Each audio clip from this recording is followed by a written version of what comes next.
that if you could go in and grab this stuff from the DNC, or his henchmen do, chances that the U.S. was going to retaliate? Very low.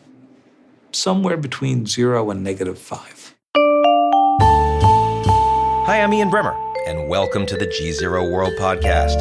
I'm host of the weekly show GZERO World on public television. In this podcast, we share extended versions of the big interviews from that show.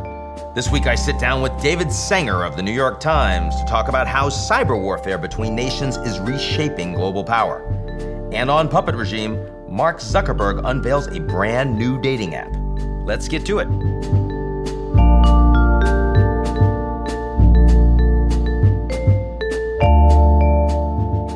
The GZERO World is brought to you by our founding sponsor, First Republic.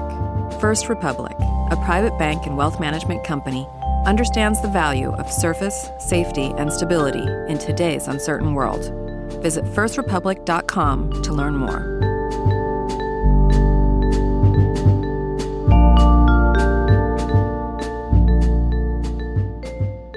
David, great to be with you. Great to be back with you. Let me start with fear. Are we more fearful than we should be? I mean, why don't we start with some ground truths, things that people are concerned about that they don't really need to be? The main import of hacks frequently is to create fear and doubt and confusion. And so when you think about why you're worried that someone may get inside your autonomous car, it's because one day you may pop in to go to the supermarket and discover it's driving you off a cliff, in which case you're unlikely to make use of your autonomous car. If you think when you go to the ballot box and pull the lever for your favorite candidate, and you actually think that maybe someone's gotten inside and your vote's gonna look like it's for the candidate you hate, That's rigged, yeah. you may not come out to vote. And over time, that erodes the institutions we've come to go trust. And that's why there are some things in the world that you don't basically want to go trust to an automated system. I mean, I don't understand what the problem is with having backup paper ballots. Would you say that most of the concern is about fear as opposed to reality of the impact of the hacks from what we know so far? Yeah, we don't have any evidence so far, looking at the 2016 election, that votes were changed because of what the Russians did. We have suspicions, and we have suspicions for lots of good reasons. I mean, if people looked at enough fake Facebook ads, there's some gullible portion of the population, or maybe not even very gullible, but people who thought they were just real ads, whose opinions might have been changed. But to know whether or not the hack was successful, you have to crawl between the ears of thousands, if not millions, of voters who were right on the edge between voting for Donald Trump and voting for Hillary Clinton, and figure out whether a Facebook ad actually made the difference.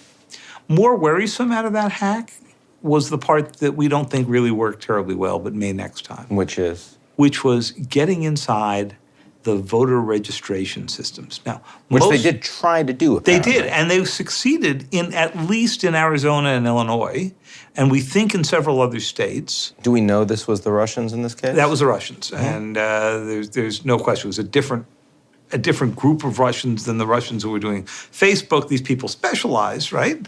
But it was, in fact, the Russians who went off and did that. Next time it may not be. Next time it could be somebody else. We've heard for a long time, no one plays defense well on cyber. Right. Is at least there a mutually assured cyber destruction? There is not. Because? You've gotten to one of the big differences between cyber and nuclear weapons. And one of the arguments of the perfect weapon is that the reason it's a perfect weapon is that you, unlike nuclear weapons, you can dial it up and you can dial it down. You can hide where the attack comes from. These are all incredibly valuable things to be able to go do. So the concept of mutually assured destruction comes from a nuclear age where if the Soviets threw missiles at our cities, we throw them at their cities, and no one's going to start off because we know the end of this is going to be total wreckage.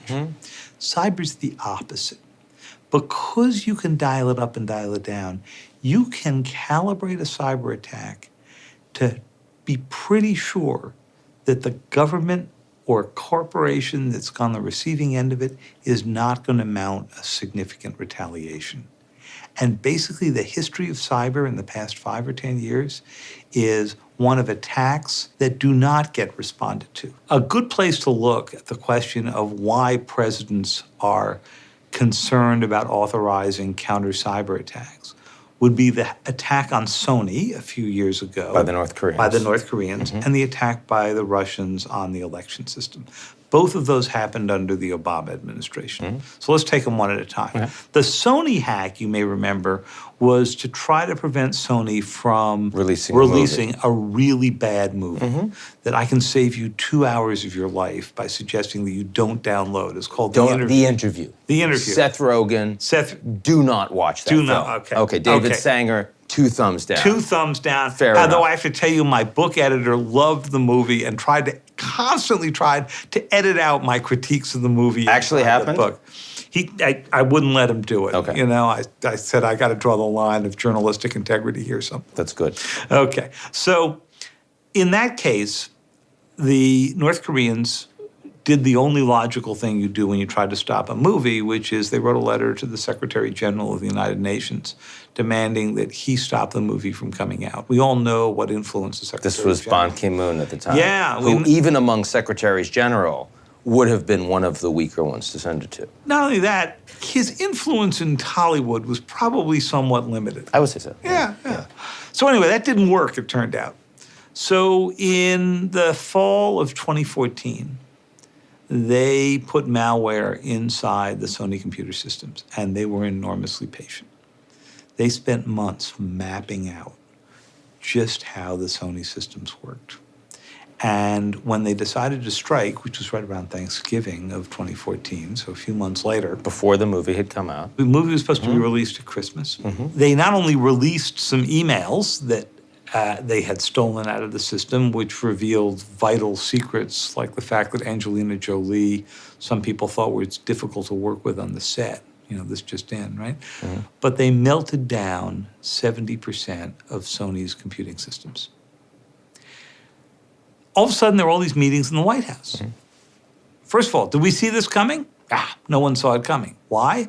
Because most of the targets in the United States are in private networks. The United States doesn't monitor private networks. If it did, we'd all be shrieking about the privacy invasion. Second, is this an act of war? Well, come on, guys. We're talking about a Seth Rogen movie here, okay? This isn't necessarily an act of war. In fact, It's an American corporation. It's worth a lot of money. It's an American corporation with a Japanese parent. And by the way, when I went to Japan and I asked everybody, so what'd you guys do in holding your meetings about this attack? They said, we never even had any meetings about this attack, okay? So it's an American corporation. President Obama said at one point it was an act of cyber vandalism. Well, you don't call in the U.S. government to go retaliate for acts of vandalism. You call a local police and ask them to, like, round up the teenagers, right? Yep. So they couldn't even sort of decide what it was. In the end, because there had been a threat to go attack moviegoers, probably an empty threat, President Obama issued some fairly weak economic sanctions against the North Koreans that I bet the North Koreans never even noticed in the flood of other economic sanctions we've had against North Korea. For a day or 2 or 3, the internet slowed to a dead crawl in North Korea. Yeah. Thus really pissing off the 10 people authorized to use the internet in North Korea. We think the Chinese probably did that. We didn't want to go into their systems in North Korea because to do it, we'd have to go through networks Chinese in China. drivers, yeah. And somebody said, so how do you go explain this to the Chinese? So that was example 1. Example 2 was the Russia hack. And the lesson from example 1 is we have no idea how to respond to this stuff. That's right. Okay. And the example from lesson 2 is 2 years later, we still have no idea how to go respond to this stuff. So the Russians didn't start with the Democratic National Committee. The Russians started with attacks on the White House unclassified email system, the State Department unclassified email system, the Joint Chiefs of Staff. In each one, we eventually detected they were there. In the case of the White House, as I report in the book, The NSA got into a 2-week-long battle with the Russians to try to oust them, basically exorcise them from the system. The Russians kept coming back in, not because they were getting anything that great, but because they wanted to show that they could, to make us just uneasy enough about the security of our systems to say, you guys can block off this path and we'll tunnel in over here. All of these happened prior to the DNC hack. Did the United States come out and name Russia as the aggressor? Never. Did it punish the Russians? No. Why not? Well, it's espionage. They're coming in, we go in. It's like what people do. Shame on us for keeping our systems unsupported. If you're Vladimir Putin and you're looking at this record, what do you think? You think, well, they're not actually willing to make a big deal about the fact that I got into the White House system? So who's going to care about the DNC, which is basically staffed by a bunch of college kids? So Putin knew that if you could go in and grab this stuff from the DNC, or his henchmen knew, chances that the U.S. was going to retaliate? Very low. Somewhere between 0 and -5. So this all sounds pretty bad. That's because it's pretty bad. But the part of the story that I need to ask you is there another half of this that is about Americans engaging in offensive cyber efforts against countries that we don't like? I mean, we are the world's largest economy. We're the most technologically sophisticated. We spend as much on our military as the next 7 countries combined.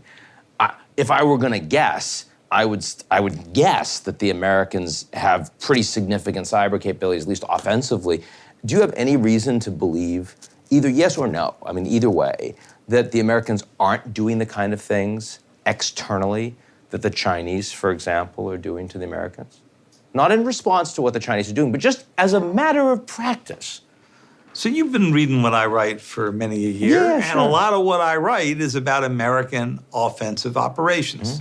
The biggest, meanest, and most famous of which was codenamed Olympic Games.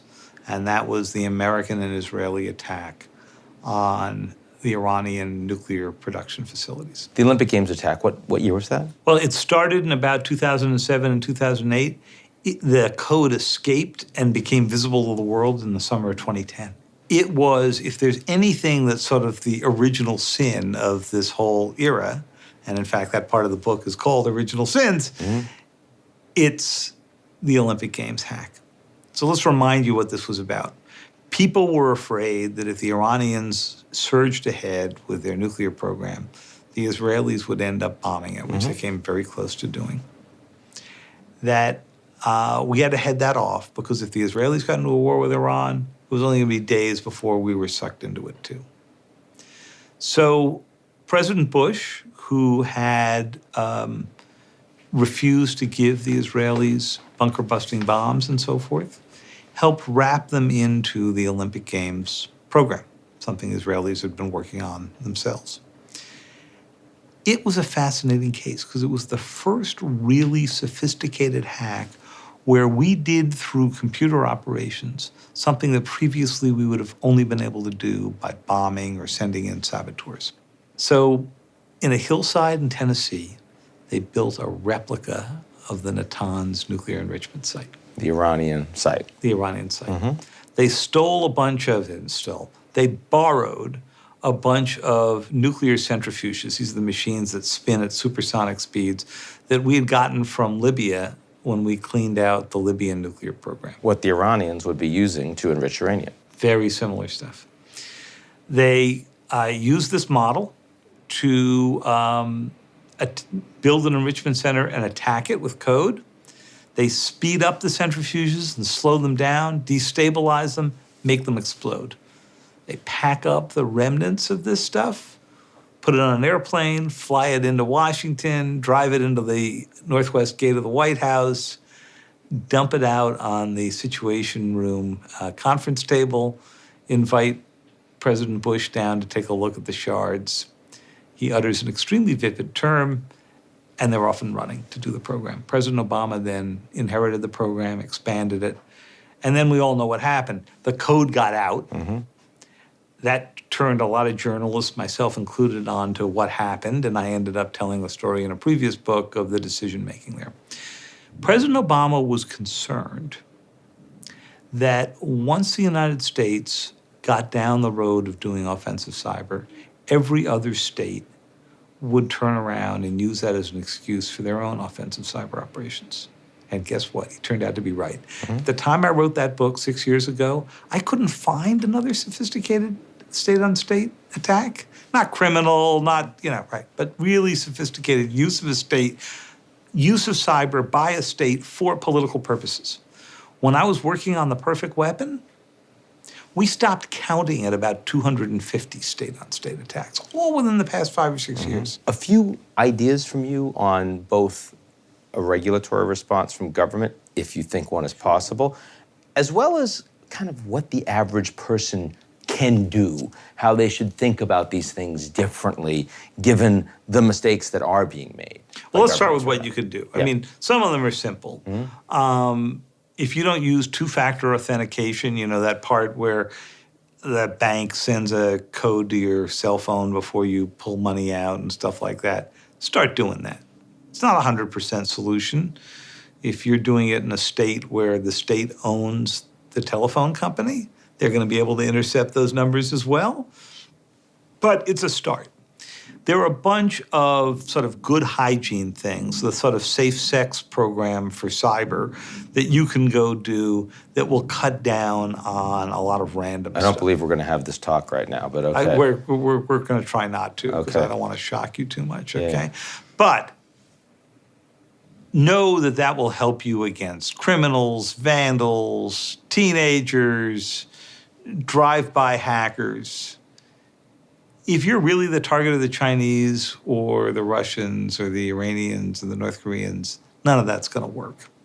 But you need to do it for the same reason you need to put locks on your house and buy some insurance for your stuff, because there's a basic group of things that you got to do for yourself and you can't expect the government to do. Now, you don't expect by putting locks in your house and buying insurance that you're protecting against incoming missile attacks. And you're saying, thank you, I'm leaving that one to the US military. And that raises the question, what does the government got to do? At what point do they have to step in? And that is a completely unresolved issue within the United States government. And makes it all the more amazing that a few months ago, when John Bolton came in as the National Security Advisor, He said to get rid of that guy that was running cyber. not only the guy who was running cyber, he got rid of the whole cyber coordinator office that was supposed to go sort out all of these In the different White issues House. in the White House. Yeah. Why do Okay? you do that? I can't get a coherent answer out of them. The closest they've come is to say cyber is part of everything. Of course, you and I know something that is part of everything, no one's in charge, right? The effort over the past 10 years has been, let's put some people in charge because this is really hard. Not only that, if you go into the intelligence community's assessment to Congress about what are the biggest threats to the United States, 2007, it was terrorism. And you read the 2007 report, you can't find the word cyber. But for the past 4 or 5 years, it's been cyber is the number one threat, ahead of nuclear proliferation, ahead of Al-Qaeda, ahead of ISIS, any form of terrorism, it's cyber. Great time, really great time to dismantle the White House coordinator job. So my first fear is the US government is actually less organized on this than we were 18 months ago. My second fear is that while our private cyber defenses have gotten better, we're all beginning to use that two-factor authentication. We know what spear phishing emails look like. We're going to be more careful. While we've gotten more careful, more things have gotten connected to the internet faster than we've come up the scale in protecting ourselves. So I'll give you some examples. People buy these little video cameras that you put around your house to give you some video surveillance. You can watch it on your iPhone, make sure your house is safe. They're cheap, they're made in China, $50 a piece. They come with a built-in password called password or something similarly safe. They're almost impossible to reprogram the password. We've already seen one attack where somebody went in and massed together the computing power of hundreds of thousands of these video cameras and used it to attack a company in the United States. And it's basically using them as a bot. But we are connecting more and more and more things to the internet. If you walked into your house 10 years ago, you probably had, maybe your phone, certainly a couple of computers connected to the internet. Today, you walk into your house, your thermostat, maybe that refrigerator, certainly the car, And the average certainly the person's Alexa. not going to be able to do anything to respond to that. No, and you're not going to go in and reprogram every password. You can't even remember all the passwords you have now. So one thing we could do of a regulatory effect is a minimum level of safety for any product that's going to be connected to the internet. And manufacturers will scream. But you know what? Car manufacturers didn't like it when we said you had to put in seatbelts. I knew you were going to use a seatbelt example. Right? You're And then- of that age. Of that age. Yes. And then they didn't like it when you're going to do airbags. They didn't actually bitch that much about putting in the rear view camera, but starting in a few months, every new car is going to have a rear view camera. Connected to the internet. Connected to the So why not say, here are some minimum safety standards before you can connect up to the internet? David Sanger, Great to see you. thank you very much. That's our show this week. We'll be right back here next week with Toria Newland, CEO of the Center for New American Security, an expert on all things Europe. Don't miss it. In the meantime, if you like what you've seen, check us out at gzeromedia.com.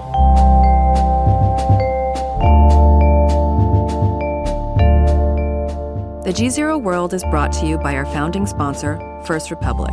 First Republic, a private bank and wealth management company, understands the value of surface, safety, and stability in today's uncertain world. Visit firstrepublic.com to learn more.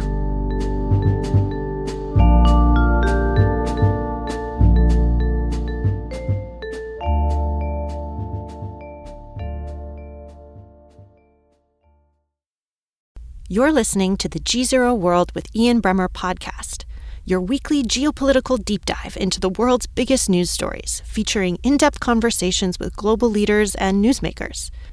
To get more of GZERO's insights on global politics every morning, sign up for our free newsletter, GZERO Daily, at gzeromedia.com.